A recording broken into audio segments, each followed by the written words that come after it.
It's time for Two Guys and a Goalie with Dustin Nielson, Matt Kassian, and the goalie, Joaquin Gage.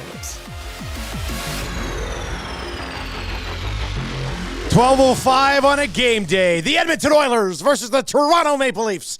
And we'll get you set for it right here on Two Guys and a Goalie. If you're listening on TuneIn or at EdmontonSportsTalk.com, you can text us 780-218-9999, 780-218-9999. You can hit us up in the nasty chat as well if you are watching. If you have any questions about the Oilers and the Leafs, certain things with the Oilers, questions around the National Hockey League, feel free to fire those into the nasty chat or the inbox, and we will answer those on your way as well. Boys, what's going on? How you doing today? 1.5 a pack a day. Good for you. Good for you. So it's coming back. You know, I can have a longer sentence without my voice feeling like it's burning my throat. So we're getting there, Dusty. We are getting there. Can you imagine smoking cigarettes? No, I just can't do it. You know? No. Gager's No. Is Gager frozen? I think Gager's frozen. He might be. I think we lost Gager. And also, Cass, do you have a ring light set up at work? I do. I normally do, but usually it's the light's still so bright behind me. Like when winter came, like just with where the sun ended up being, that it just made it really difficult. But no, I've had a ring light here for a while, and usually I have it up, but for whatever reason, it looks like it's working. It's really light. Nice it's today. lighting your It's face good. wonderfully. It's lighting your face wonderfully, and you don't Thank look you. as skinny as you did last Thursday. Are you putting some weight back on? Really? No, Oh, man. no, I haven't put any back on. So I think it's the beard just got bigger, or maybe maybe it's the lighting. It might be the lighting. You look like you're a part of a hostage video last time. So oh man, this is way better. It was bad. Yeah, I know. I haven't really put much or any of it back on. But at least I feel like I have a more normal appetite now, where it's just like, no, I actually feel like I get hungry now, which is okay. Where before it was just like I just couldn't eat anything. Gager, what's up, buddy? How you doing, man? You froze there for a second, but you're back. Yeah, no, I had to turn everything off, and I'm back on again. And I'm back. Yeah, no, it's speaking of not eating, I watched that. There's that documentary on Netflix with the Society of Snow, I think it's called. Oh, yeah, I haven't watched that because. Yeah, it's the old movie back in the day. It was called Alive, with the Honduran rugby team getting their crashing in the Andes Mountains, and then having to make choices on what to eat. Oh, did you watch that? Yeah. Yeah, it's good. It's really good. It's funny.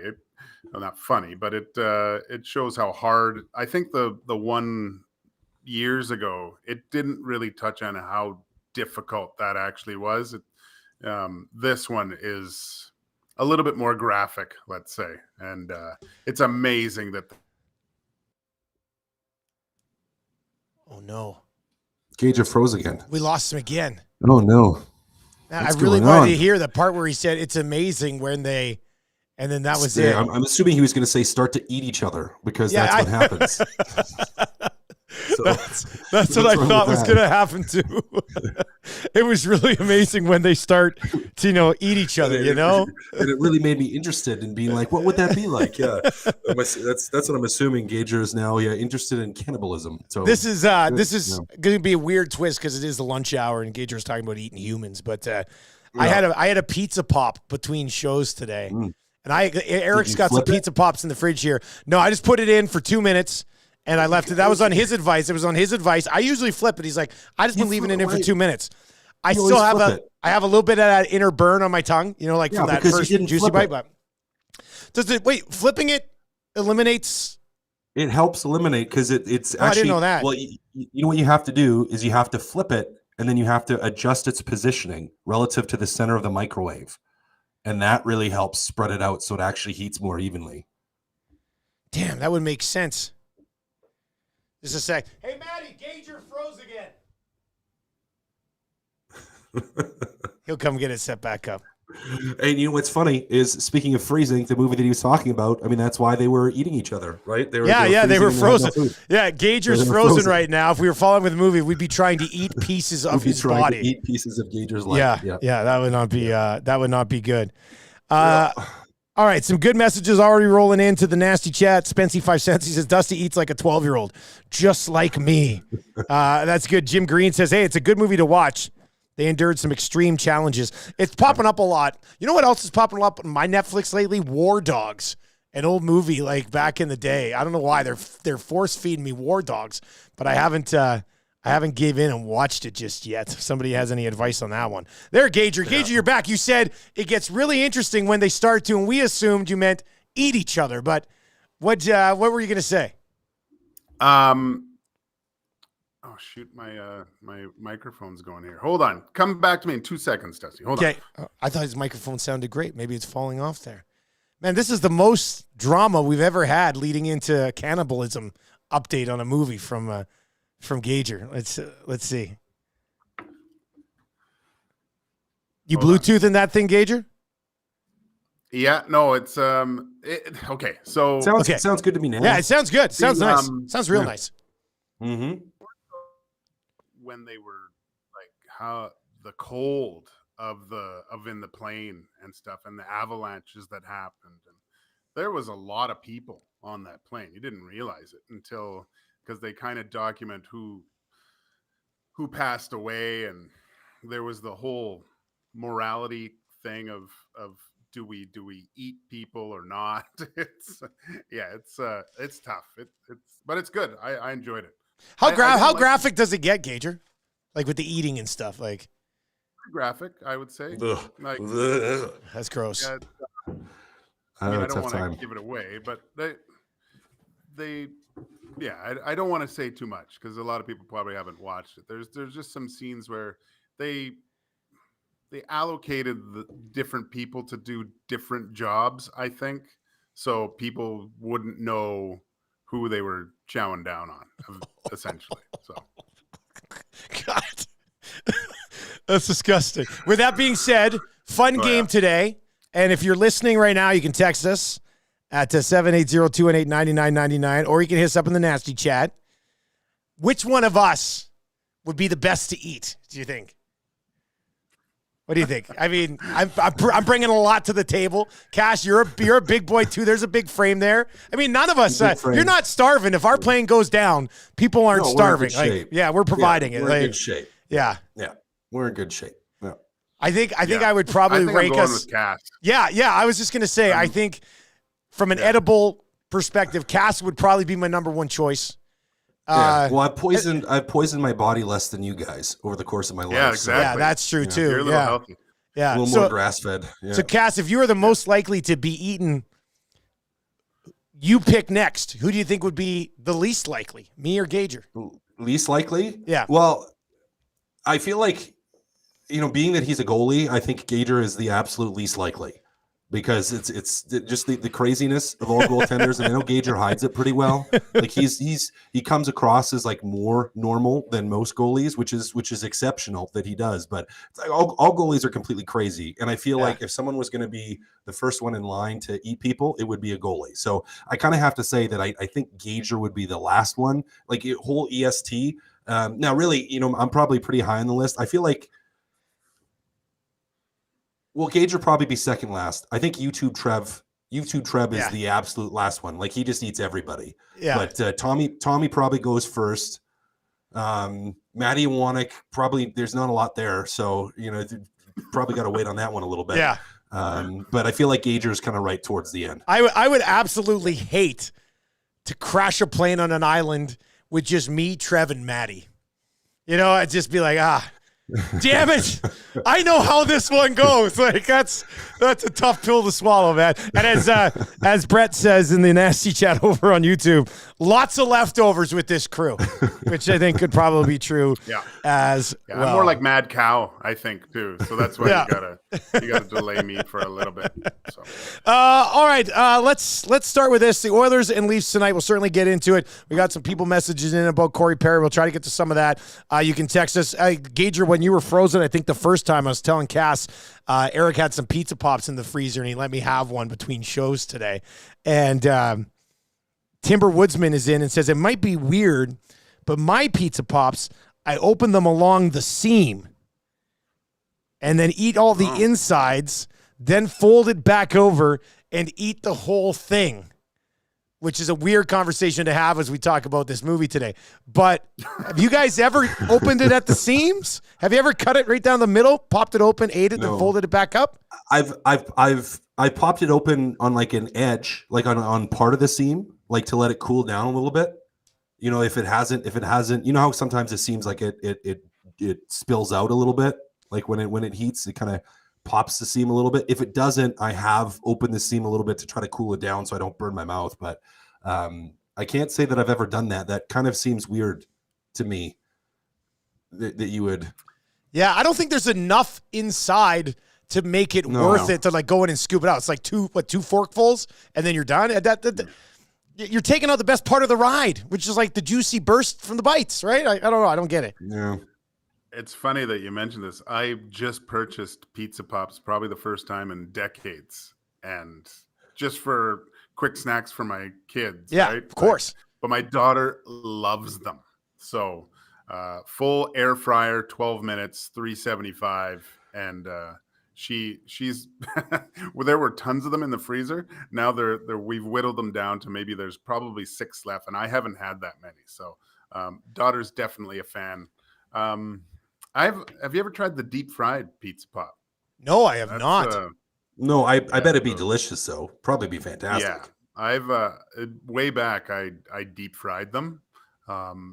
Unbelievable. Next like level. You would deep fry them on the regular, or you just deep fried them like once and tried it? Oh yeah, I did it all the time. Once I unlocked that culinary skill and that exquisite taste of deep fried pizza pop. I think I only did it with the pepperoni and cheese one though.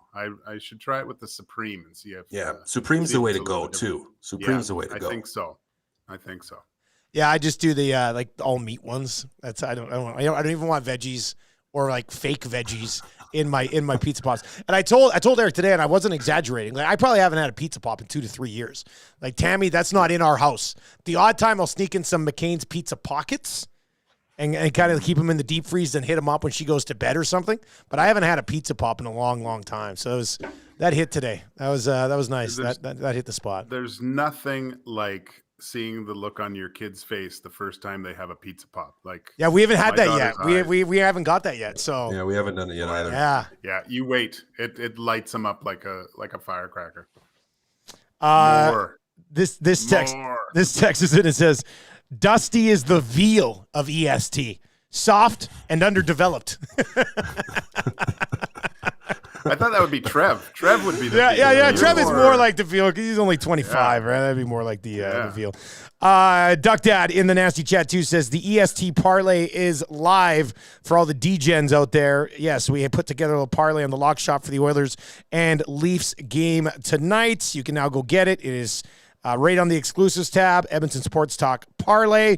And we've got a Hyman goal, McDavid 2+ points, Bouchard point, and the Edmonton Oilers team total over 3.5 goals tonight at +440. Cass, you like that game script?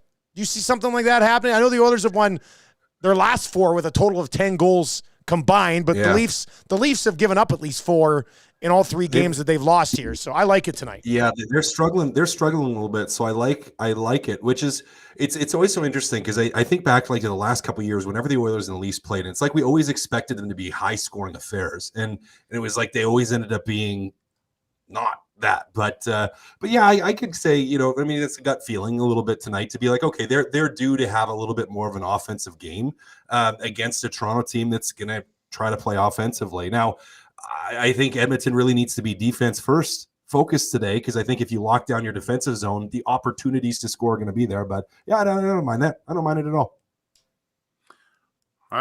These are great games. I love when the Leafs come to town and it's 50-50 in the stands. And it's funny because like you said, Cass, in years past you would figure that this would be a high scoring game, and over the last handful of games for the Edmonton Oilers, we've seen a more defensive structure, patience throughout their game, not pressing.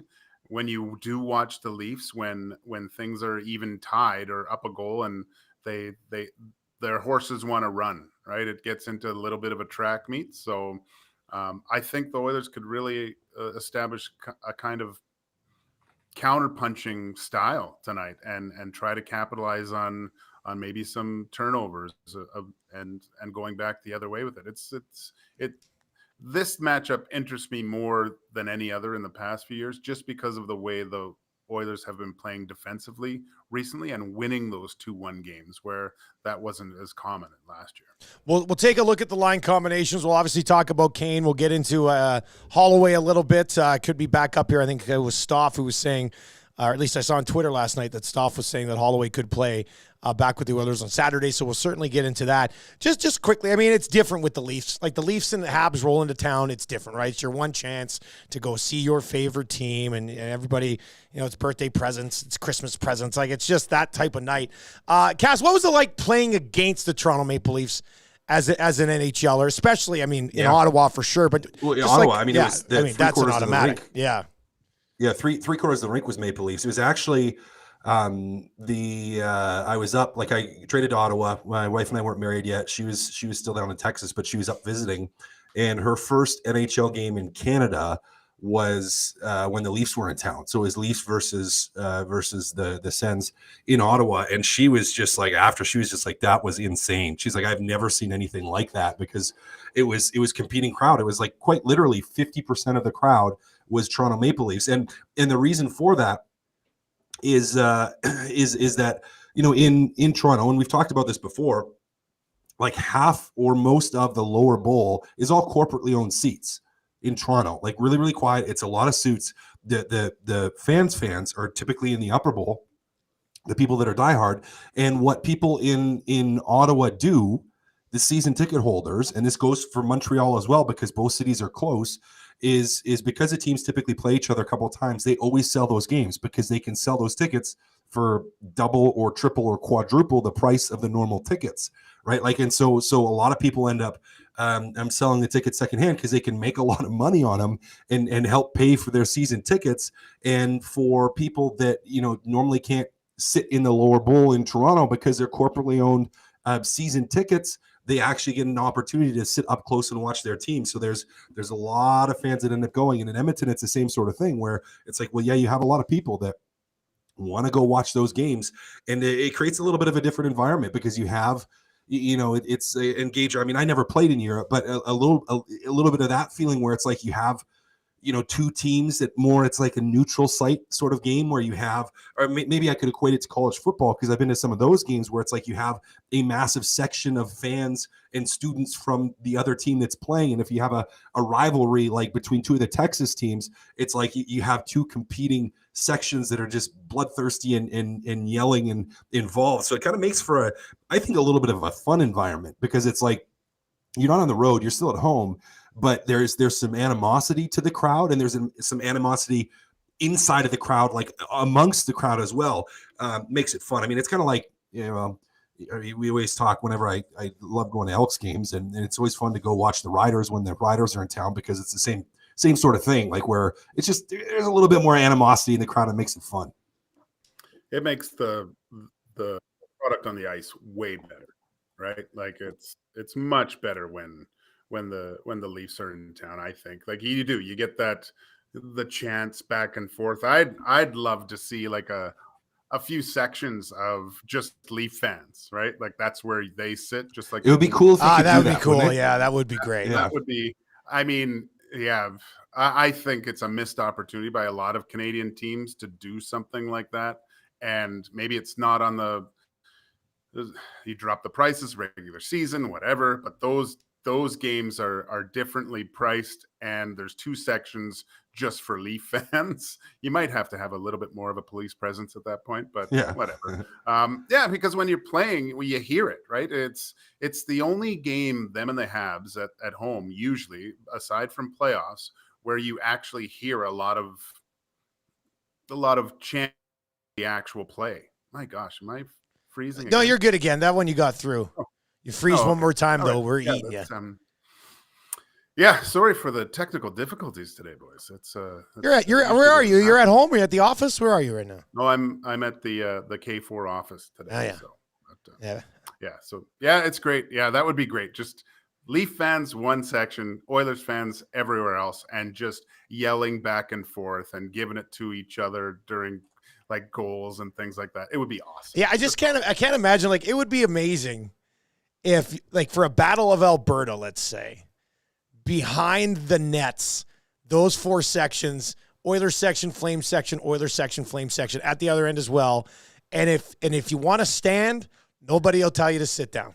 Like, just go stand and have a time, which I think would be absolutely amazing. That would be a lot of fun to see.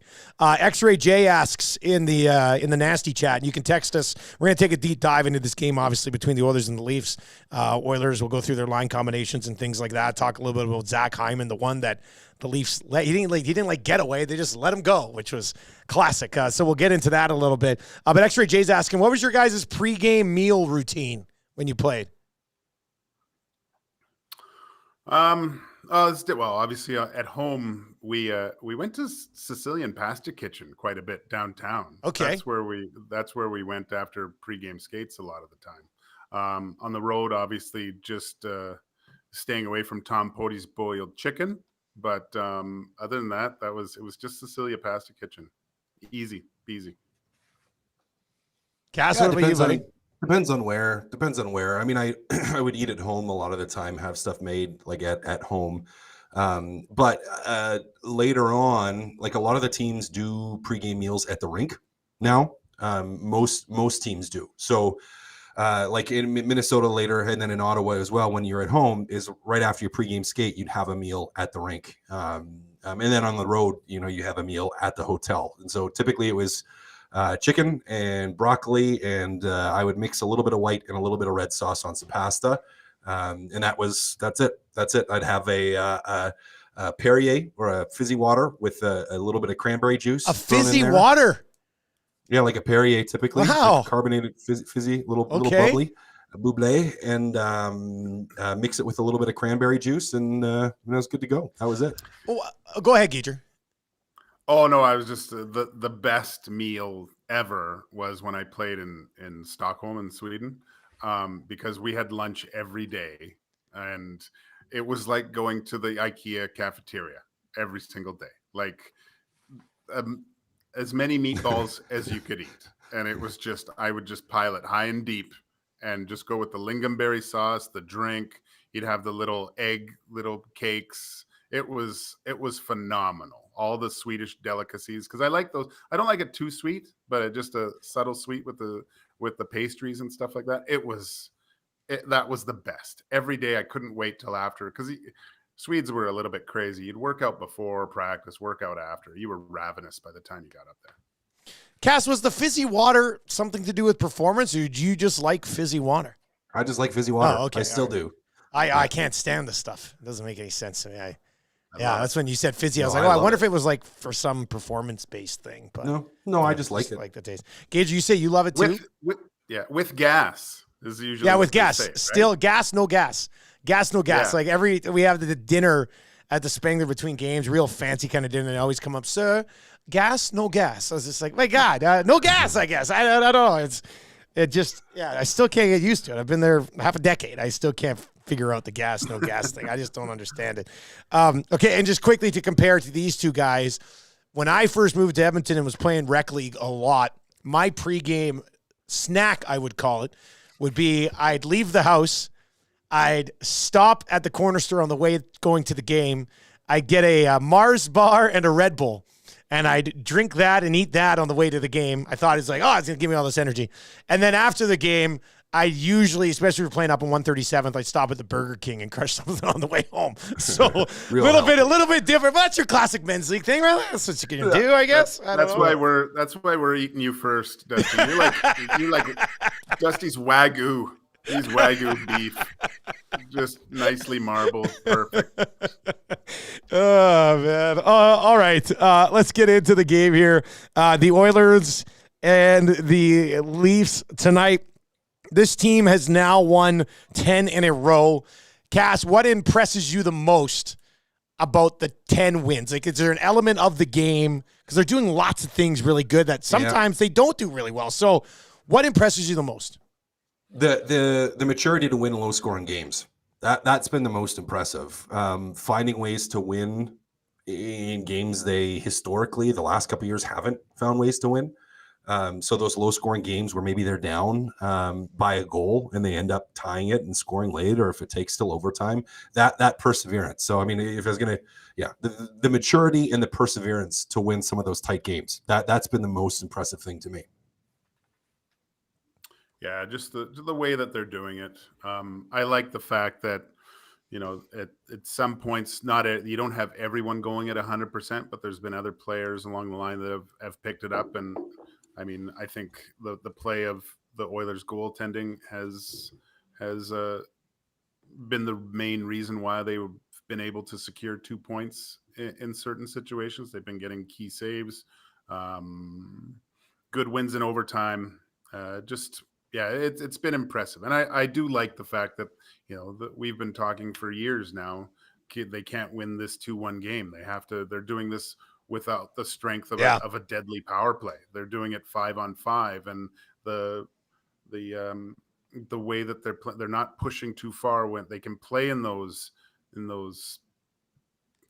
lulls during shifts. Every shift doesn't have to be perfect, right? You don't have to always create it. It just has to stay even keel and stick with the process. That's been to me, very impressive so far. All right, let's take a look. They are making a little bit of a shuffle on the lines. Evander Kane is going to get this bump back up into the top 6. McDavid between Hyman and Nuge, Draisaitl between Fogle and Kane, McLeod between Ryan and Matthias Janmark, and then Hamblin, Brown, and Adam Ernie on the 4th line. Cass, your thoughts on the Kane-McLeod switch, essentially? Yeah, well, you're trying to get him going. You're trying to get Evander Kane going here because he hasn't really been going. And I know he gets an assist towards the end of the game. Wasn't like a clean assist. I mean, off the draw, it wasn't like he created some big crazy play. Now he gets it, which is great for him, but he just hasn't been going, hasn't been jumping, and you can see that they've been trying to find ways to get him involved. On the ice at the end of games and tight games. Getting opportunities where they can, but because he doesn't play in the power play, his minutes have been kind of limited, and he hasn't been playing up to the level. Now, there's lots of talk about, he's been banged up and a little bit injured, and I get that, but at the same time, he's a guy that needs to get going here. So I get what they're trying to do. Maybe they're looking at Toronto and saying, okay, we want to try to add a little bit more physicality on that second line. Toronto can at times concentrate kind of their firepower, those top 2 lines. So maybe taking McLeod, giving him some responsibility in the third and saying, okay, well, we're going to have matchups because we have last change. Let's put Evander Kane here and see if that physicality helps us against this group. I mean, I get what they're trying to do with it. Now, I would assume, guys, and maybe let me know what you think of this, that if that line's not going in the first period, I could see them switching back. Right away, hey? Right away, I think. Gage, I don't know if you agree with that or not, but I could see it not lasting that long if there's not a lot of jam. Yeah. Well, what do you mean? Like, if they're in the zone and having a few good shifts, I could see them sticking together. If it's not working completely, like you have to see some sort of. I think they have to generate a few scoring chances, right? That's the whole reason for the shift, I think, to begin with. That second line that was going quite good, it has sputtered as of late. I said it this morning on your show. I think Evander Kane's going to have a pretty big night tonight with his physicality, just getting that little bit more juice playing with Leon. He's going to want to stay where he is, right? So, and we've seen how he responds over the course of this season, the 2 times where he's mentioned he wasn't happy where he's playing and has come up with some pretty big efforts. So I wanted this to work. That line I wanted to see way back when Holloway was kind of looking like a regular NHLer, to see Holloway, Draisaitl, and Kane together. That was my kind of my you were coming around to that idea, hey, Gager? Yeah, I was thinking maybe that, but that was a few months ago. So maybe, who knows, by the end of the year, that could be a powerful trio going into the playoffs for sure. Well, I just kind of asked people on Twitter. So, Cass, I'll throw it to you. Draisaitl, Kane, Foegele. Is that a line that you want to see in the playoffs? Potentially. I mean, I think that, it has some speed. It has a lot of physicality to it, potential, like with Foegele and with Kane. So it's the type of line where it's like, okay, well, Draisaitl's the transporter. He's the puck carrier. And you have two guys, Foegele, regardless of how many goals he scored, he's found his way around the net quite frequently and found ways to generate opportunity. And Kane, another guy that can find his way around the net. So it's a line that can give you, I think, goals if they're playing well, and if Kane is playing his physical, going to dig pucks out, turn pucks over on the forecheck, be a little bit of a problem in with other teams trying to break out of their own zone. You have the ability to score goals a couple of different ways, because you have a guy in Draisaitl that can score off the rush, can create plays off the rush and passes, and you have some guys that can put pucks in around the net in Kane and in Foegele. So I mean, in theory, it's a line that could do very well with a gritty, tight type of playoff atmosphere, because it's like, they're going to have goals going off to shin pads and finding garbage around the crease and battling it out in front of the net. Like those type of goals, they have the capacity, again, if they're playing well, to score. Now, the big question for me, even heading into the playoffs, is kind of like, depending on what happens from a trade standpoint and a depth standpoint, if something happens or doesn't happen. I mean, I still have liked McLeod way more on the wing and found him to be way more efficient on the wing than as a centerman. So, does it?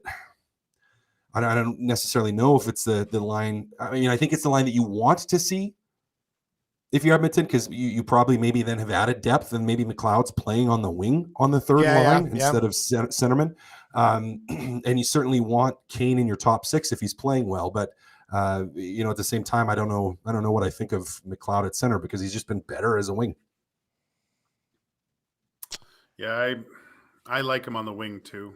I was hoping this jump started him a little bit, just gave him, and maybe he goes back to center and has a little bit more confidence. Yeah, and that's true, Gage. That's a really good point. So maybe that will help him, because things weren't going so well at center. So let's see. And I mean, it's just, I like that Nabla found that chemistry with those guys, and it'll just be, like I said, another arrow in the quiver if things aren't working other ways, that he can always go back to if things seem a little stagnant on the other lines. Tommy Gazzola has slid in to the nasty chat here. He totally missed the first 10 minutes. We were talking about ranking the level of coworkers we would eat if we all ended up on a plane that crashed somewhere really, really, really cold. But welcome to Two Guys, Tommy. Chris is saying, and you can text us 780-218-9999 or hit us up in the nasty chat as well. Kane has an awesome shot. He's also good in the neutral zone and deep on the forecheck. He kind of is not very defensive, where Kane, Dry, and Nuge is a better combo. So talking about that a little bit. Cass, do you think, like, to me, if you can go look at like the hits per 60 stats or whatever, and Kane's has kind of gone down like this throughout the season. And I know people have said, he's dealing with some issues right now physically, so maybe that's why. But how much of his, like, we know he's got a wicked shot, but how much of his game, the success that you want to see out of him again, have to come from just going out and bullying guys and just getting himself into the game that way? Game. That's who he is, right? Like, isn't that all his success comes from that? Being a menace physically, being involved, just being a thorn in the side of other teams, having guys looking over their shoulder a little bit, trying to be aware or having to be aware that he could be on the forecheck, and he could be running them, and they could take a big hit. Like that's where primarily his success comes from. I mean, and we see it when he's playing well, when he's engaged, when he's physical, when he's around the net, when he's causing problems. That's where he plays really, really well. And then I would say, he's not bad in the defensive zone, but his defense, he plays in the neutral zone and more in the offensive zone. Like, his defense is turning pucks over. His defense is being physical on the forecheck. His defense is having a lot of jump in forcing bad passes and bad plays because he's being physical and involved. So, I mean, a massive amount of his success is from that. And to me, it's not surprising that, his hits per game and the physicality has gone down and the points have also gone down, where he's not producing at the same level, because if he's not being physical, he's not turning pucks over. If he's not turning pucks over, they have less possession and less zone time and less opportunity and less grade A chances. So it's directly connected. Brent texts in the nasty chat. Gage just mentioned the arrow in the quiver to change things up. One thing I feel that has changed is Knoblauch not changing near as much. Do you agree? And has that been a part of the good change with Knoblauch? Gage, your thoughts on him kind of sticking to things a little bit longer? Definitely trying to. I mean, you look no further than Leon and Connor, where you see it has to be doesn't have to be, but a special situation when they get together. Power plays after penalty kills. I think they need to keep them separated as much as possible. It's too easy for other teams to focus on those two when they're on the same line. They can load up something to play defense. And really, we've seen both those lines kind of, when one's going pretty good, the other ones might not be, and vice versa at times throughout the year. I like the fact that he's looking for certain chemistry with lines and keeping them together. The blender isn't fired up every period, it seems like, and between shifts with Coach Knoblauch. Yeah, I think it, and players, as a player, I think you like that chance to prove yourself within a line, and when you're constantly switching, it's a little bit chaotic, I think. Okay, I'm on this line. What do I? And we heard him talk about he wants distinguished roles within the team, and I think by keeping your lines together, definitely provides that sense, a little bit more comfort when you're playing with the same guys, because you know what your role is, right, at that point. Cass, who is your most common line mate? Bounce all over. I mean, I think that, when it depends. Like in Ottawa, it was frequently like I'd play up with Zach Smith and Chris Neal at times. Like that was a pretty effective line. I'd also bump down to the fourth line where we'd have like JG Peugeot, Eric Condra would also be on that line. Sometimes you'd have other centers rotate through there as well. Some of the other guys, sometimes. So it depends. I think the most effective certainly was when I was with Smith and Neal.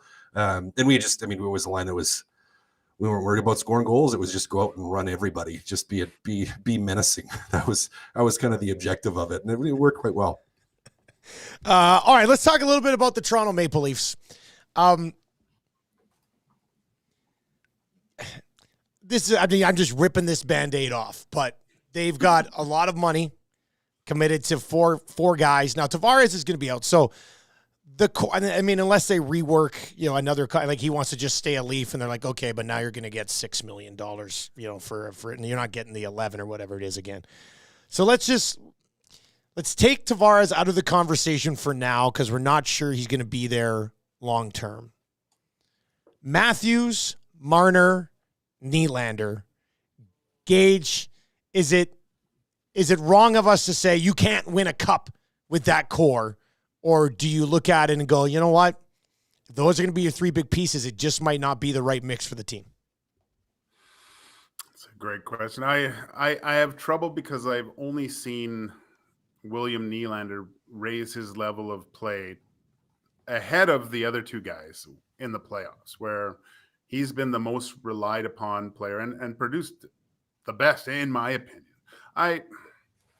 It's tough because they're just, when you look at the team, they're just counting on those guys to score. Like that's where your goals are going to come from. And I'm talking about in the playoffs, like regular season, whatever. But I just think those guys, what they've done in the past doesn't warrant playoff success. They're too easy to play against. And they don't have, there's nothing else to balance it. And they're not put together well enough defensively to the point where, okay, those guys are going to take care of the offense. Everyone else play defense, make sure we don't get scored on at that point, right? It's just I don't like the mix of the team. There's too many holes on defense. Their goaltending as of right now is in shambles, and they're in a situation where they're essentially counting on 4 guys to bail them out by scoring more than the other team, and that just doesn't work. So there's too I just think there's way too much money wrapped up in those 4 guys. You're not going to win that way. It's pretty tough. Yeah, I mean, I agree with a lot of that. It's a lot of money to have tied up in a not very many guys, and they're very good players, but there are still holes on the team that could be catastrophic holes defensively, and then goaltending. Obviously they're not getting goaltending right now. Could you see them trading for Ms. Lurkins for our boy Elvis? I don't know if it changes anything, right? I think they just want to get Wall back healthy and kind of run with that. I don't know who's gonna try. I mean, the contract's not ideal for people, so I don't think so. I think the fascinating conversation with the Leafs is like Nylander signed long term. Matthews is signed for 4 more years after this year. Tavares is a UFA after next season. We've already talked about like what that's going to look like. But Mitch Marner's a UFA after next season as well. And on Lock Shop today, we were talking with Pat and Jake, and he's kind of become the whipping. Like, he's got 46 points in 41 games. He's almost had 100 points 3 times. Like, there's some significant offensive game there. But if you're the Leafs and you lose in the first round again, and Marner's got a year left on his contract before he could walk as a UFA, and we've just sat here and said, you're not sure that you can win with this much money tied in, and Marner's not going to want less. He's only going to want more. Cass, do you think the Toronto Maple Leafs could end up trading Mitch Marner this offseason? Because you get a lot for Broberg. You get for who? For Broberg. Yeah, for Broberg. Yeah, definitely.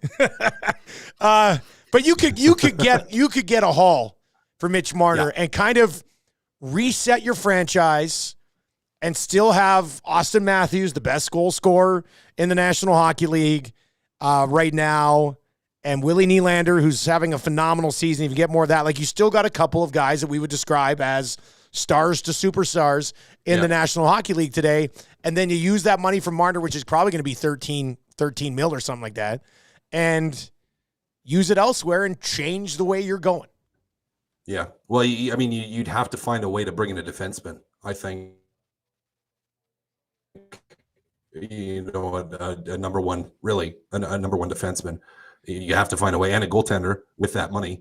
I mean, it's certainly something you look at. I think it's a different situation than when you look at Edmonton. You look at Draisaitl, because for Edmonton, it's like the 2 big contracts. You have 2 of them, right? Like, it's Draisaitl and it's McDavid. For Toronto, it's Matthews, it's Nylander, and it's Marner. Like, there's 3 of them there, and so I don't want to say one of those becomes expendable, but to a certain extent, one of them becomes expendable, because it's like, okay, well, you have these assets.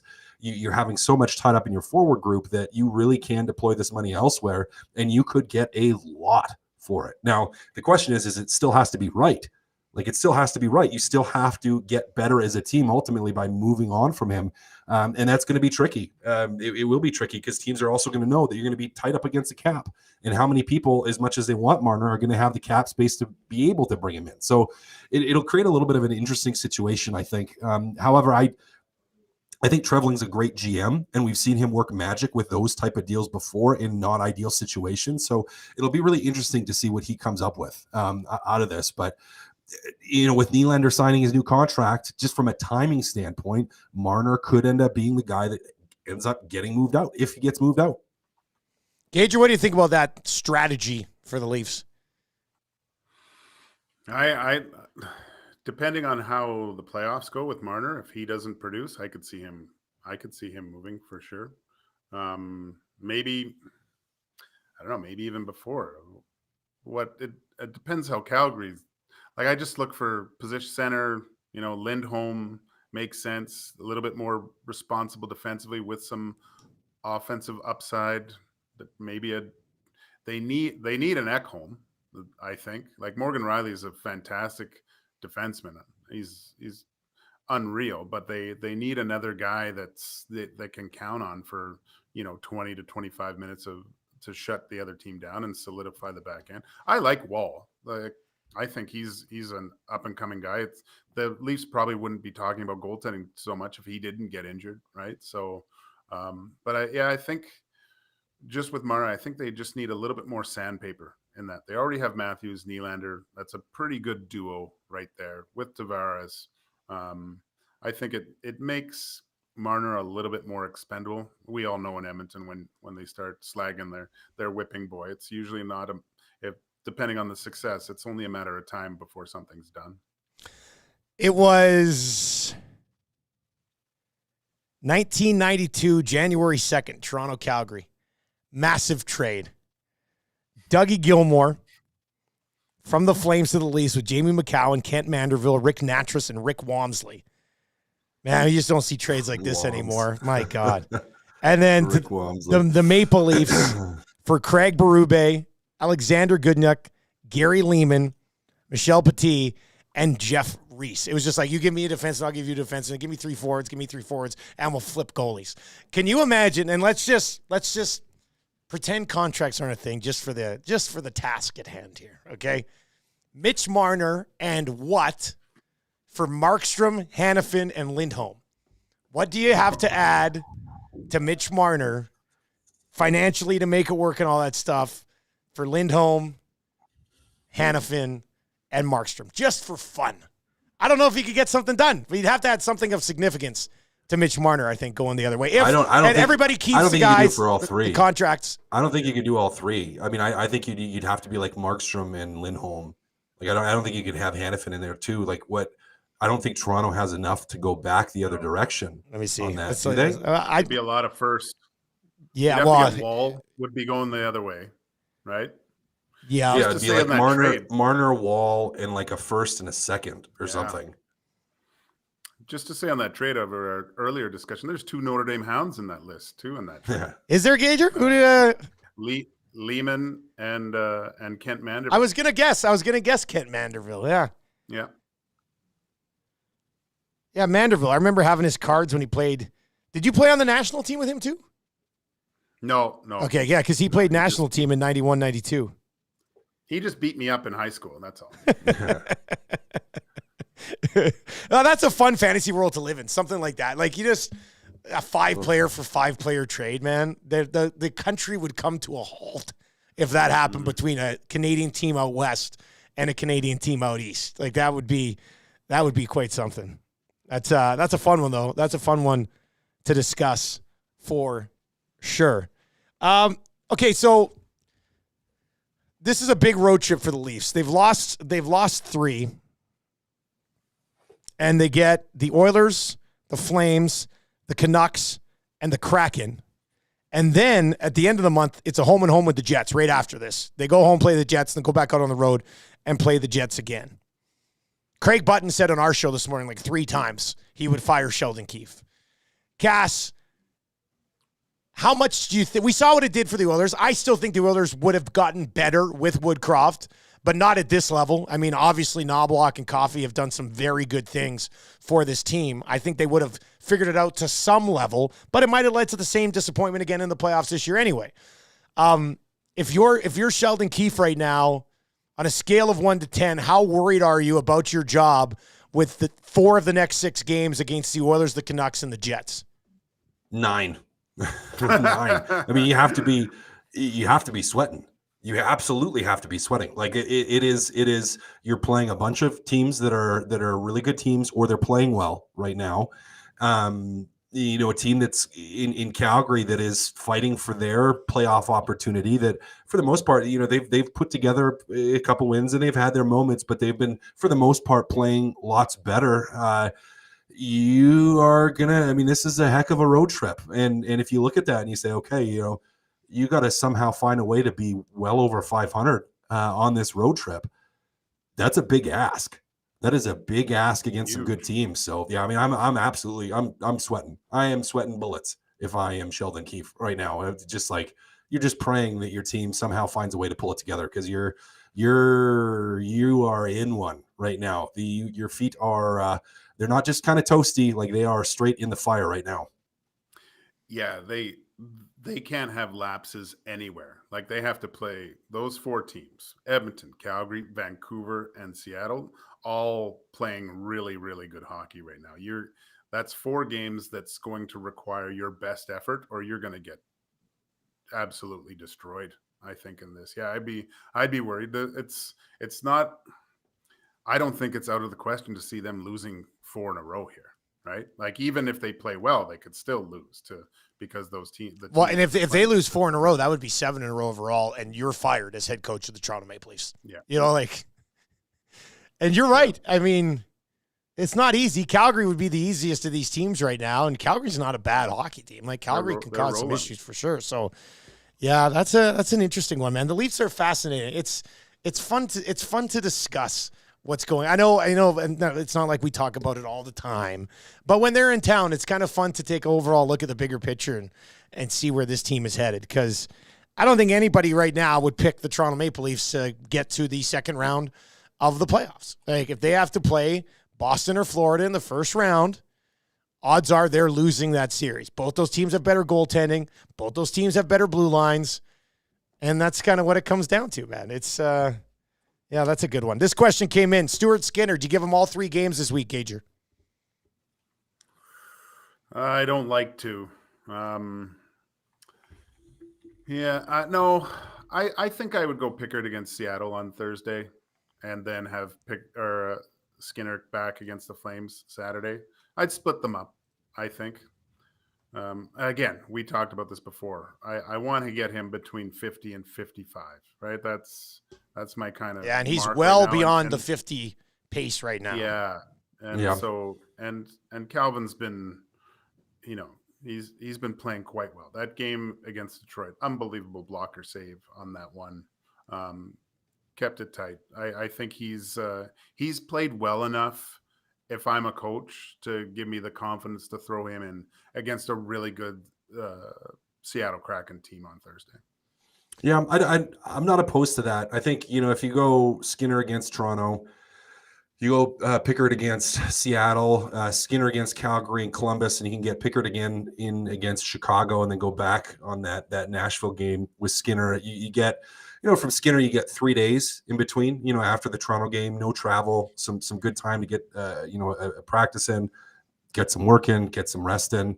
And then, after the Calgary game, you have another 2 for the same thing. I'm assuming that 21st, that Sunday, will be a day off most likely. So you have some good rest time in there for him. I don't think you want to have Stuart Skinner over that 55 game mark. Like, that to me is like, I want to cap him at that. Absolutely. I don't know if at this point you're going to be able to get Pickard in enough to get Skinner just 50 games.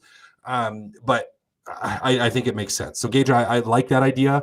You trust Pickard right now. Your team has been playing much better defensively, so you have some confidence in what they're able to do with that. So we will have to see what the plan is and what they go with, but that would make absolute sense to me. All right, official prediction for tonight's game. Gager, what happens? Ooh, this is, I think, 4-3 Oilers. I'm going to go with that. That would cover the 3.5 goals in the team total. Very nice. Mm-hmm. Zach Hyman goal. We need that tonight for all of our lock shoppers and ESTers. They were riding with us on that parlay. Cass, what do you think happens tonight, buddy? I go 4-2 Edmonton with an empty netter. Okay, that would also work. Zach Hyman 4th hat trick as an Oiler. Oh, boys, that would be quite something. Okay, let me throw this out there. So we started the episode talking about what's the name of that show again, Gager? The movie, Society of Snow in English. Okay. I think. Yeah. Okay. Anyway, we were talking about like everybody who's going to get eaten, different people here around EST. And I think I have determined by thinking about all the names that were mentioned, who would be the last survivor. And it would be Lieutenant Eric. Not once did Lieutenant Eric's name come up. And everybody loves Lieutenant Eric. I could see him getting to eat all of us and then return home to his wife after the rescue. He might be the most likely to enjoy eating someone as well, I feel. All right, that's going to do it for two guys today. Enjoy the game. Cash, you on pregame tonight? No, Gager's on pre and post tonight on Tuesday. Yeah. Perfect. So Gager will be back. Man, I don't even know what's going on. Gager will be on pre and post tonight, breaking down the Leafs. Self-sufficient at this point. Yeah, it's kind of nice. Things just take care of themselves. I mean, what have we done here? This is great. All right, for Cass and Gager, I'm Dusty. Enjoy the game tonight. We'll have pregame show starting at 5:30 right here. Postgame to follow on Edmonton Sports Talk. I'll be back with the Nielsen Show tomorrow morning, bright and early at 6 o'clock, breaking down the Oilers and the Leafs. Should be a good one. Talk to you later, boys.